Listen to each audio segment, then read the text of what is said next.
Hello guys, आज हम पढ़ेंगे class 12 chapter 3 matrices basic introduction of exercise 3.4। अब हमारे एलिमेंट्री ऑपरेशंस या ट्रांसफॉर्मेशंस क्या होती है मैट्रिक्स में, अब हम ये पढ़ेंगे।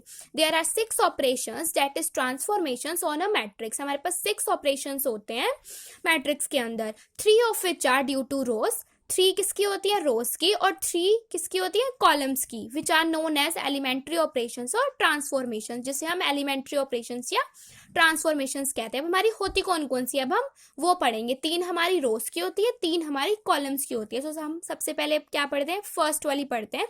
द इंटरचेंज ऑफ एनी 2 रोज और 2 कॉलम्स, मतलब इसमें हम क्या कर सकते हैं, कोई भी 2 रोज और कोई भी 2 कॉलम्स को आपस में इंटरचेंज कर सकते हैं। सपोज हमें R1 को R2 से इंटरचेंज करना हो तो हम क्या लिखेंगे, R1 is interchanging with R2। और सपोज हमें कॉलम्स को चेंज करना हो, कॉलम 2 और कॉलम 3 को चेंज करना हो, सो कॉलम 2 इंटरचेंज विद कॉलम 3।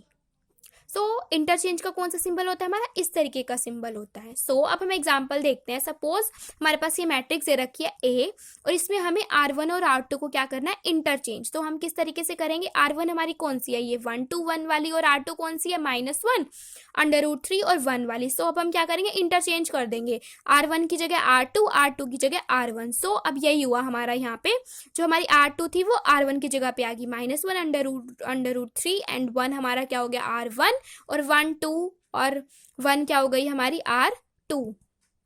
बाकी हमने R3 को कुछ भी चेंज नहीं किया, एज इट इज है।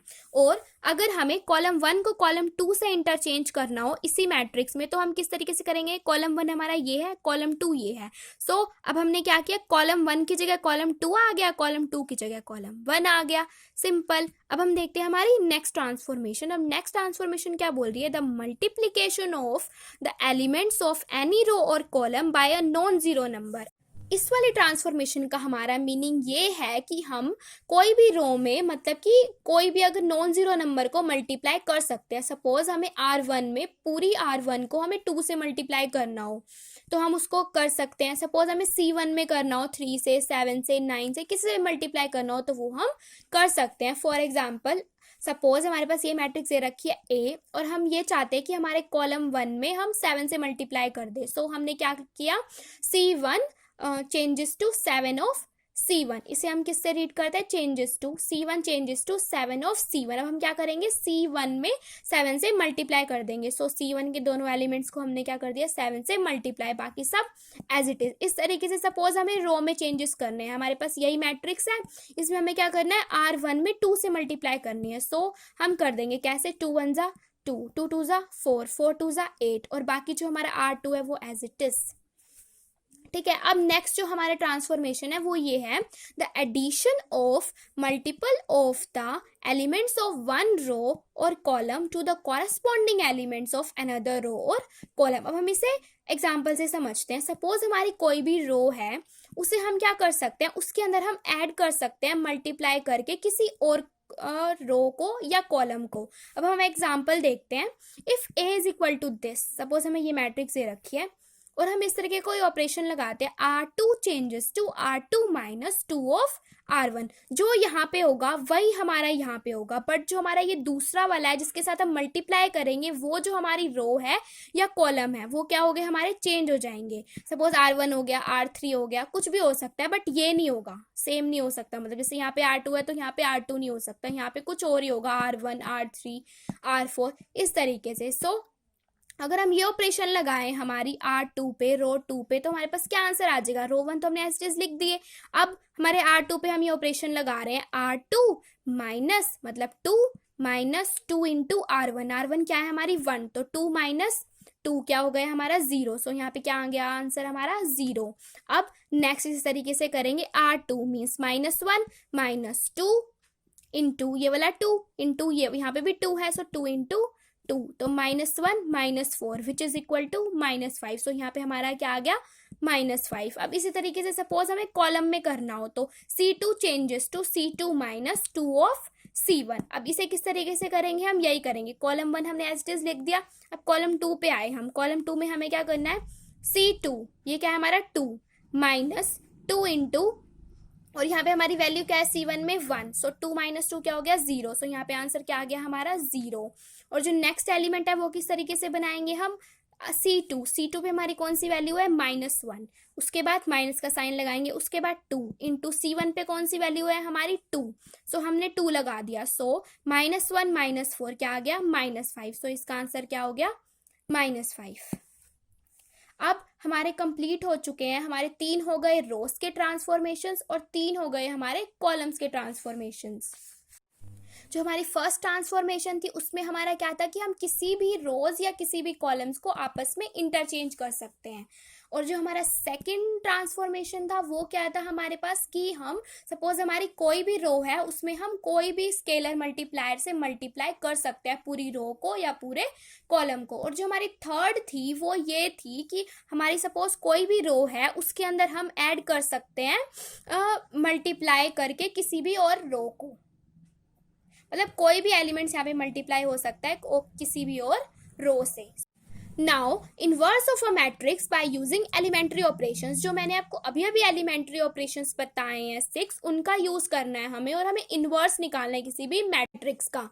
सपोज हमें कोई भी मैट्रिक्स दे रखी है ए, तो उसका इनवर्स क्या होगा ए इनवर्स, मतलब A-1 इस तरीके से लिखते हैं हम किसी भी मैट्रिक्स के इनवर्स को। तो हमें देखते हैं किस तरीके से फाइंड करते हैं।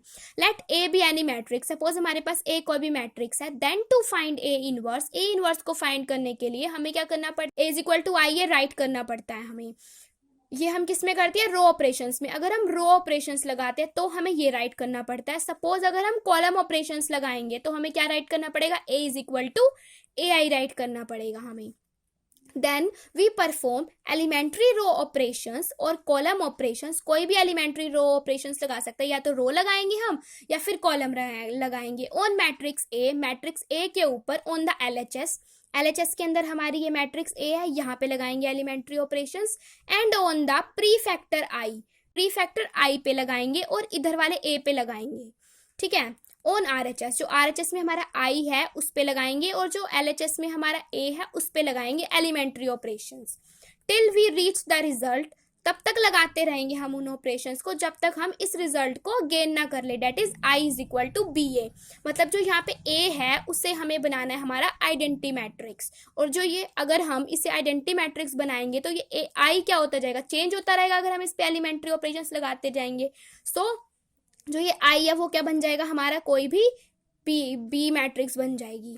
और ए जो है वो एज इट इज रखना है हमें। ये किस में होगा, हमारा रो में। अगर सपोज हम कॉलम वाले ऑपरेशंस लगाएंगे तो क्या बनेगा हमारा, I=A×B ये बनेगा हमारा।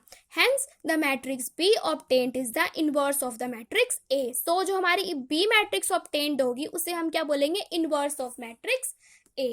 अब हमारे पास कुछ नोट्स हैं, कुछ मतलब रूल्स हैं, वो हमें एक ध्यान में रखने लायक होते हैं जब हम ये करते हैं, इनवर्स फाइंड करते हैं एलिमेंट्री ऑपरेशन से। तो फर्स्ट है हमारा, we can use either row operation और column operation only, that is we can not use both of these simultaneously. Means अगर हमने कोई भी क्वेश्चन स्टार्ट कर दिया है रो ऑपरेशंस लगाने से तो हमें उस पूरी मैट्रिक्स में रो ऑपरेशंस ही लगाने होंगे, उसमें हम कॉलम ऑपरेशन नहीं लगा सकते। और सपोज हमने कॉलम ऑपरेशन से स्टार्ट कर दिया तो हम उसके अंदर सिर्फ और सिर्फ कॉलम ऑपरेशन लगा सकते हैं, रो अलाउड नहीं होते। ये रूल बहुत ध्यान में रखने लायक है। अब हमारा आ गया सेकंड, जो है सेकंड क्या है हमारे पास, in case after applying one और मोर एलिमेंट्री रो और कॉलम ऑपरेशंस ऑन A=I, ये किसके लिए है, रो के लिए, और A=AI किसके लिए है, कॉलम के लिए। सपोज हमारे एक और दो एलिमेंट्री ऑपरेशंस लगाने के बाद इसके ऊपर, सपोज हमने इसके ऊपर एलिमेंट्री ऑपरेशंस लगा दिए, if we obtained all zeros in one और more rows of the matrix A